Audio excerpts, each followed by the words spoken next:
Hey, what's going on, guys? Raul from Raptor Racing here.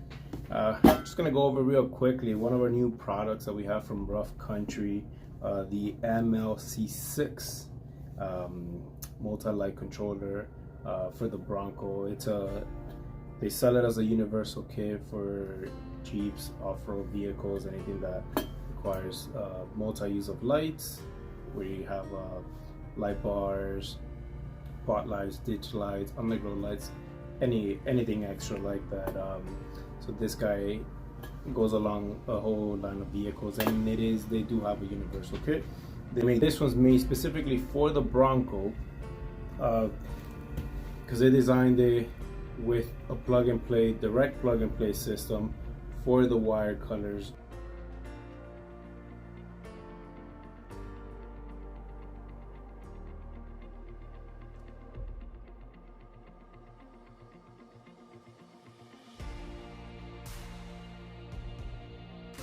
Another one of the cool things about this is that it increases all the toggle switches max output. So while the number one switch on the Bronco is a 30 amp fuse, this guy will match that one across the board. So, which is one of the reasons why we got this in for the shop Bronco. So as I said, very painful, very easy, painless. Click on, and you're able to run your wiring. So as I said, everything is, you can see there, everything is labeled.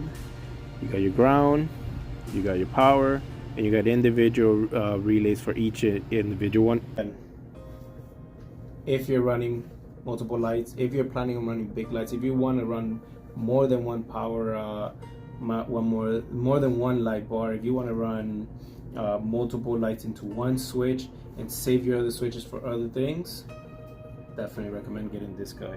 So again, this is the Rough Country MLC6 light controller.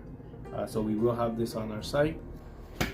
All right, guys, so we're gonna go over, George is over there, so we're gonna go over all the switches and then our setup, how we set it up, and the reason why we're going with the controller that's in there, and then that'll make a little bit more sense to you guys as to why there's so much going on and why we decided to go and amp up the system. So with that being said, so our number one thing is one way we saved one switch was by incorporating all of the DRLs into all the backlights of all the pot lights into the DRL. So we decided to tap onto this guy. So whenever you click on, whenever you open your door, all these guys will turn on. So you can see as your lights come on, all your fog pockets, every single ditch light on.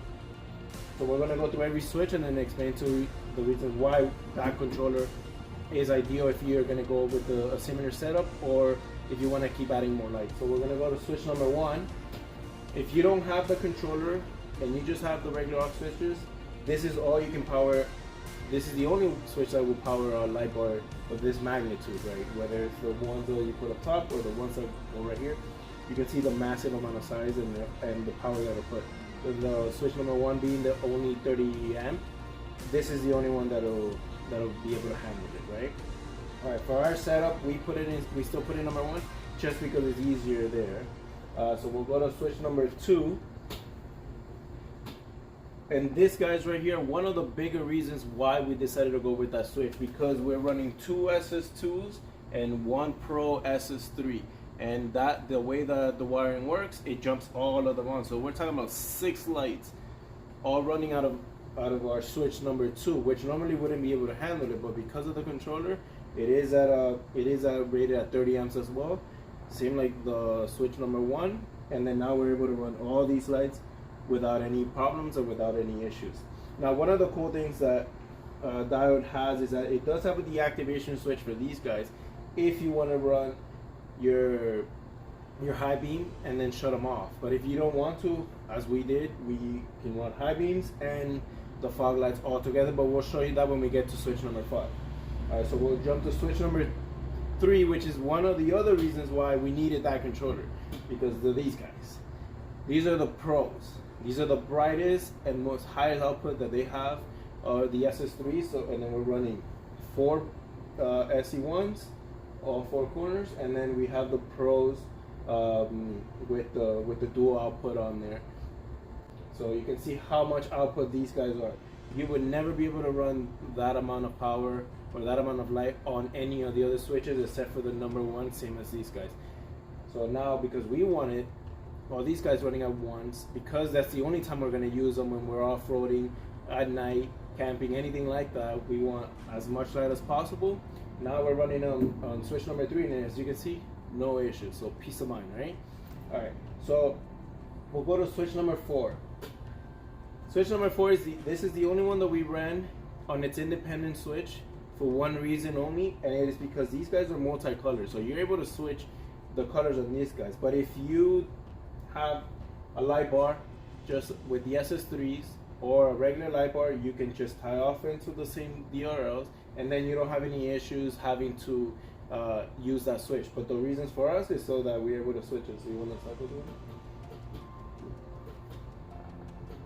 So there you can see. Yeah. Blue, green, pink, yellow. Alright, so this is our preferred color. This is the color that we want to have. So this is what's going to be on all the time, because this is road legal to have, because it is just a backlight. It doesn't emit any more light than that, so it's fine. So that's the only reason why we decided to have its own independent switch on that one. But if you have just a light bar, that's another switch that you have available to you. Alright, so now we're going to go to our switch number 5. And our switch number 5, interestingly enough, if he turns off the lights, we've made it so that this guy only turns on and off with the lights. So if the lights were to shut off right now, you can see that it shuts off. If you were to even put only the DRLs on, you can see it comes on. And with that, you're able to also switch it on and off on the controller up there. So if you were to shut it off right now, then you have just your regular DRLs. If you want to have just your headlight beams on, then you have that option too. So they made it so that you're able to tap on to the DRL as an activation switch, but also run it off there. So if you want to have them on all the time, no matter what, and you don't care about ever shutting them off, you can save another switch as well, and then just tap them on here, and they're on all the time. But there is no shutting them off. So right now, lights are on, fogs are on, but because we're using a switch, if you don't want to be able to have them on and have that option, then that's the way to go. As well as if you were to go high beam right now, there is a deactivation switch that we did not use. There is a wire that you tap on so that it shuts them off, kind of like on a regular vehicle would.